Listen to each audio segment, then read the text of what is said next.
Next up, we have representing Bethesda House, we have Jackie McKinnon, the Executive Director. Welcome, Jackie. Nope, you're on mute, Jackie.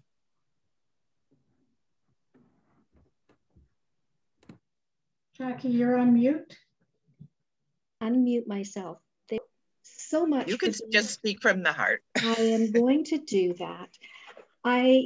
In my little presentation, what I was going to start off saying, thank you, Melanie, for nominating us. Bethesda House is a small agency. We're an 18-bed shelter. We started in 1992, and we have grown to a larger organization providing a variety of services.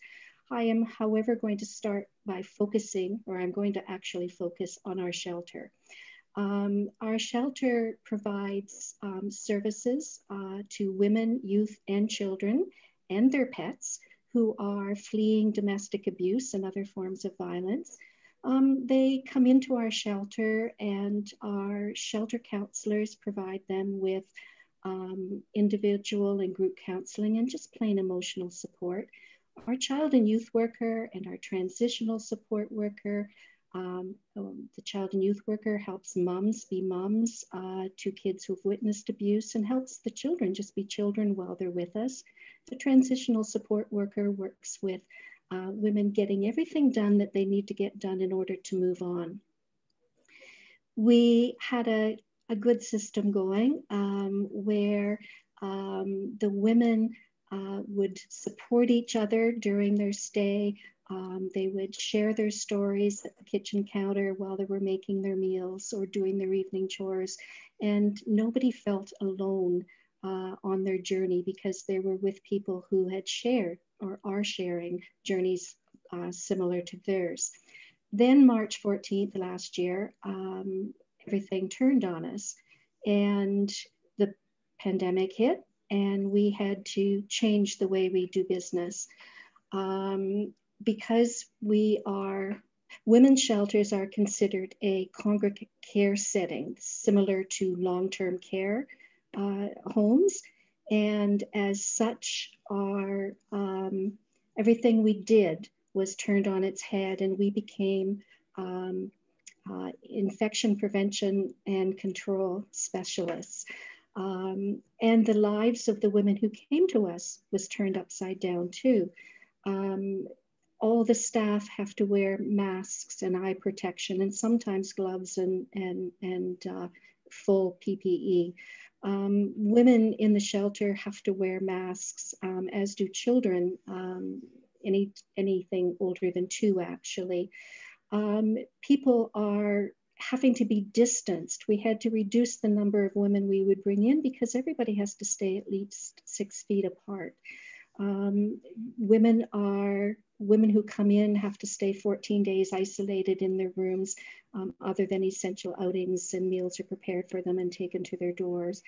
The shelter is, we try to make people's time in their rooms livable by putting small fridges in their bedrooms, providing everyone with tablets, free Netflix, and crafts and activities delivered, to the dining room. So each time a young child comes down, there's things there from the child and youth worker, and she can support them from a distance.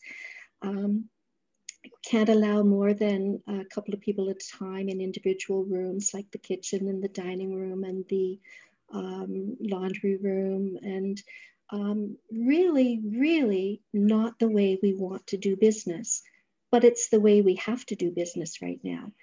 The staff themselves try to do individual counseling with one person at a time, hold groups by Zoom with people who are in the bedroom upstairs, which is a very bizarre thing to have to do.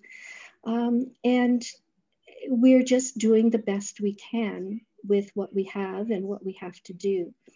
One of the things that really stresses me out personally and stresses all our staff out is the fact that our counselors have had to designate time for the prevention of the virus and had to become these IPAC specialists and had to pivot from client support time to sanitizing and cleaning the building. And so, for example, twice a day, we have to go through a 3-hour routine of sanitizing all high touch points in the building, all 5 washrooms and the kitchen.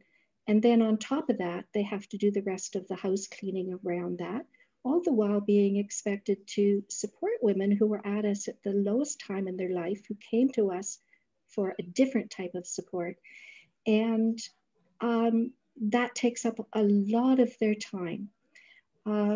So a few weeks ago, I spent some money from a federal grant I got to bring in a part-time cleaning person, a few hours a week, so that we could try to get the counselors back to doing what they really should be doing.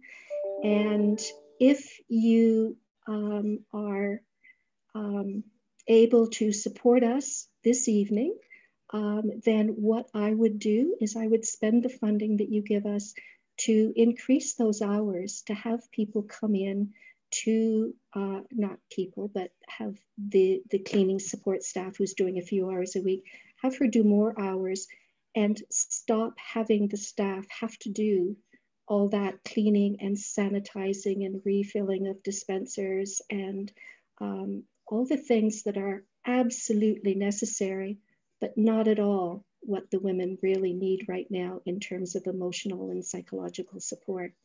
So Thanks, that's Jackie. what I would spend the funding on. It would get the counselors back to doing the jobs that they love doing.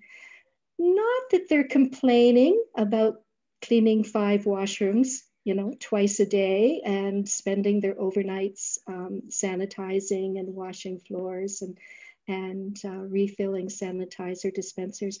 But it isn't really what the women need it to be healthy, but it isn't what they need to be psychologically healthy and feel well. So thanks, Jackie. That's your time. That's all I wanted to say. Thank you very much, everyone.